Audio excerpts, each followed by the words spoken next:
Hello and welcome to the Friday Focus. Graham, another fantastic night. Armadale, the Monarchs, the Stag Bar Monarchs, running out 51-39. 51-39 winners. A fantastic maximum from Ricky Wells up there as well. Really was the match winner in the end, Graham. We're going to hear from him shortly, and guest Thomas Jorgensen will get the Berwick point of view from Kev. But just to pick up a couple of things for the meeting, as I said, Ricky was absolutely fantastic on the night, and he was the difference between the two teams in the end. Yeah, I mean, we needed that. Obviously, we all knew Eric missing. Eric's got a really awkward average to find a guest for, so but Thomas came in who did a sterling job, but we knew we were going to be missing some points there.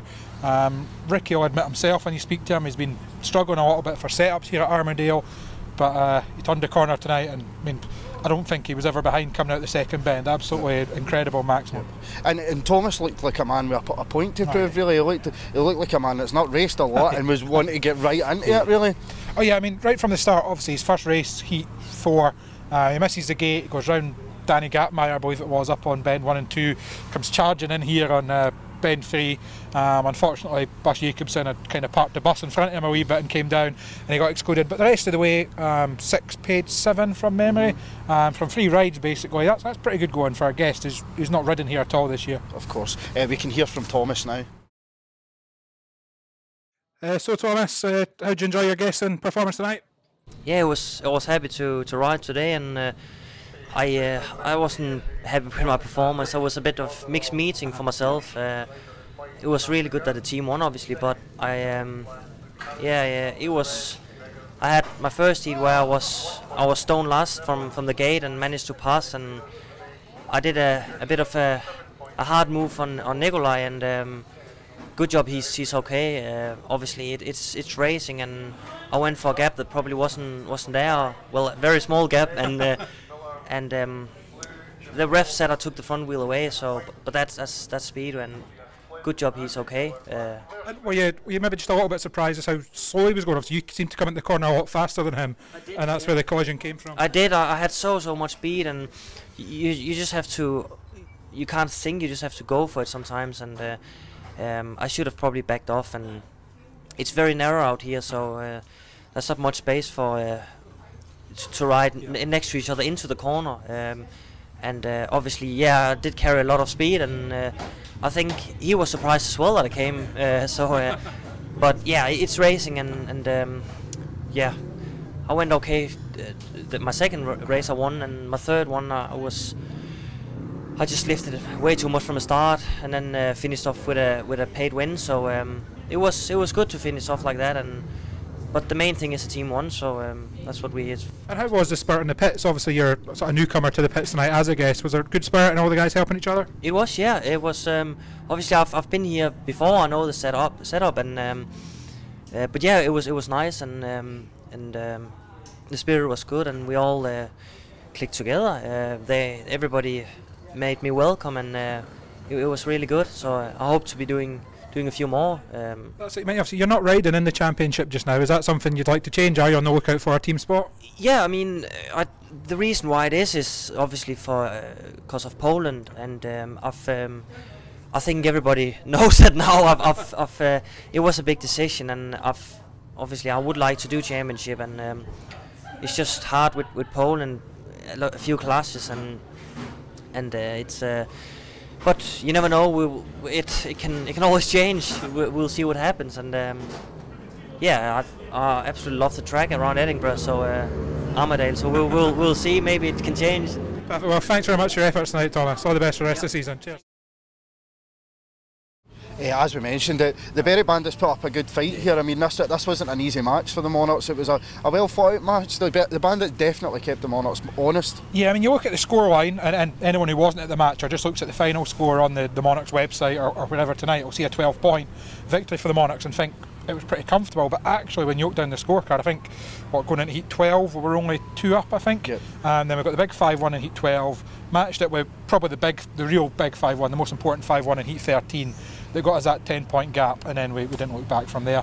From the Bandits' point of view, losing Jai in Heat 2, that was major for them, because you would have expected him to kind of chip in with some points.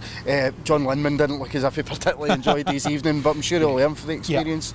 Yeah, that's it. I suppose when you lose a reserve, it kills your sort of tactical. You know, they basically just had to go Gapmeyer every time, and Danny performed admirably. You know, he was unlucky a couple of times. He maybe just picked the wrong line. He was battling away. I think again it was Heat 12 when we got that 5-1 back. There was a lot of spell where Gapmeyer and Mark were it's kind of to and fro back, so he can be proud of his efforts, although it might not quite show on the scorecard. So yeah, I mean, it wasn't an easy match. You know, you look at the top end. Aaron Summers always rides the place well, Bus Jacobson, David Howe, and star of the show tonight for the Bandits' point of view was Kevin Doolan. I mean, page 16, absolutely rolling back the years. I know, he's someone that is welcomed here. He's someone we enjoy coming to see us. That probably goes everywhere. You know, I've never met anyone who's got a bad word to say about Kevin Doolan. I might have some stories to tell, but not a bad word to say. Of course, we can catch up with Kevin now. Kev, it was a strange evening. The Bandits rode well in the match. What went wrong in the end? I mean, anytime you lose a reserve of the quality of Jai, then you know you're going to be battling away. I mean, Johnny Linman just doesn't have the experience on the small tracks. You know, we knew that was going to be the case, and we knew we had to step it up. But losing Jai was a major hit. But you know, I'm really happy with the boys. I'm happy with the way they fought all match through. You know, there wasn't a point that they gave up on. They kept fighting, and you know, our guys were winning races and getting in amongst it, and you know, pushing the Edinburgh riders hard. So I've got no complaints over tonight. Ricky Wells obviously scoring a maximum for the home side. That was really the difference between the two teams.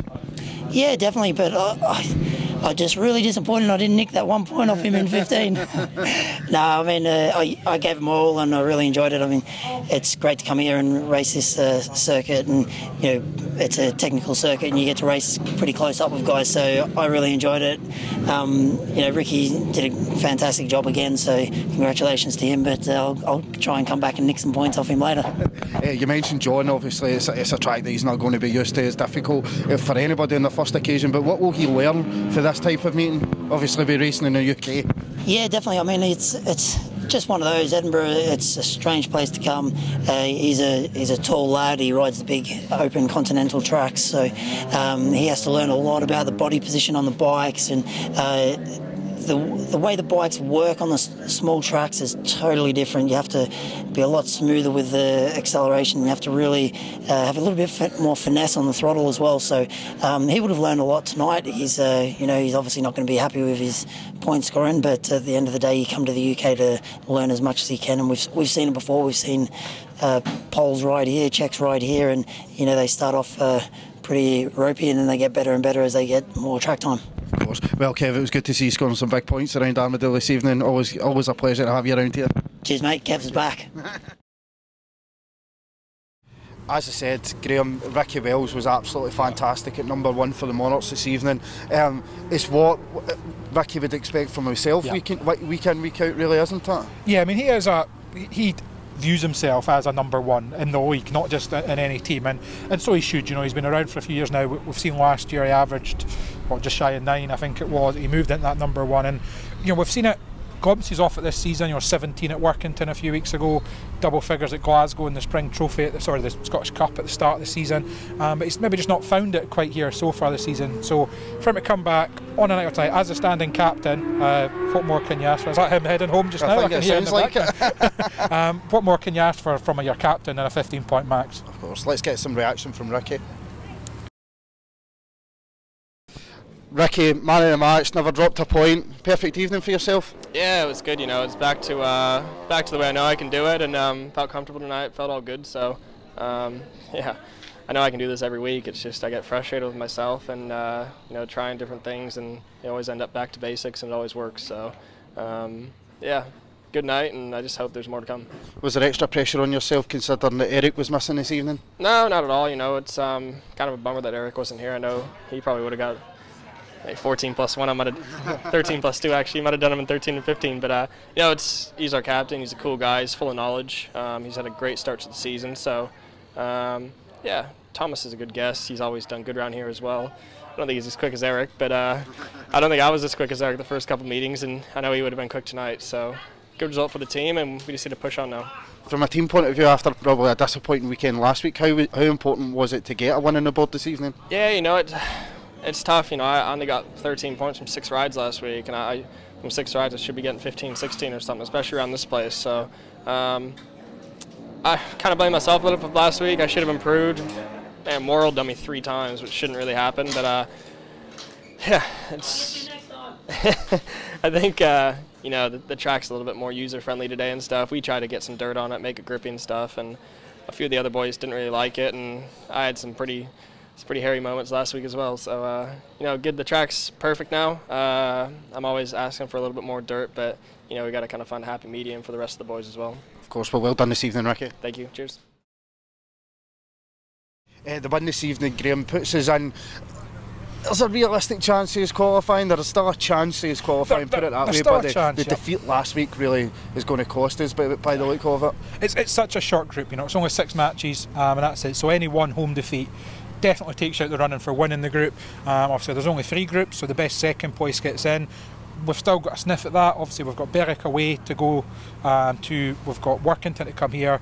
If we could take maximum points out of that, you know, keep an eye on the results in the other group. We've still got a sniff, but it's maybe out of our hands a little bit now. It's tight.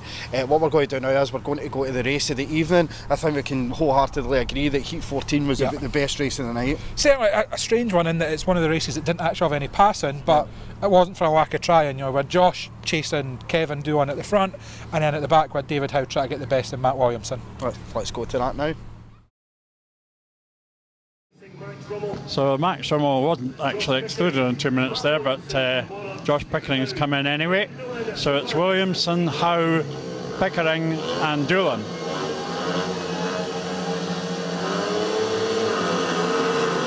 And Matt Williamson's away well. Again, Doolan though's got round him. Here comes Pickering. David Howe's at the back. Pickering's worked his way around the outside.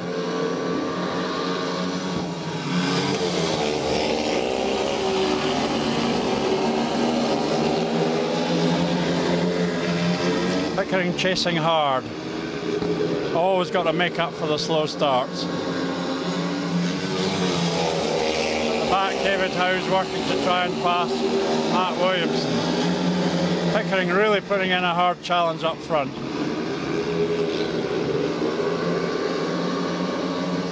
Almost round. Williamson hanging on well to that 3rd place. Pickering a last gasp challenge. Is he going to get there? Not quite. But at the back, Matt Williamson does hang on to a good point ahead of David Howe. Shared race, interesting all the way for both 1st and 3rd. And the gap stays at 10 as we go into the final race. That's almost it for the Friday Focus for this week, Graham. Catch us through the week where we'll be previewing the Stags Bar Monarchs match against the Peterborough Panthers next week, where we go into championship action. That's it, start the league campaign. The real stuff starts now. Of course, no, a tough start to that as well. Definitely, you know, guys coming up. Scotty Nichols, we're all looking forward to seeing him. It's going to be another tough and interesting night. Good, and we look forward to seeing you on the preview show through the week. Good night.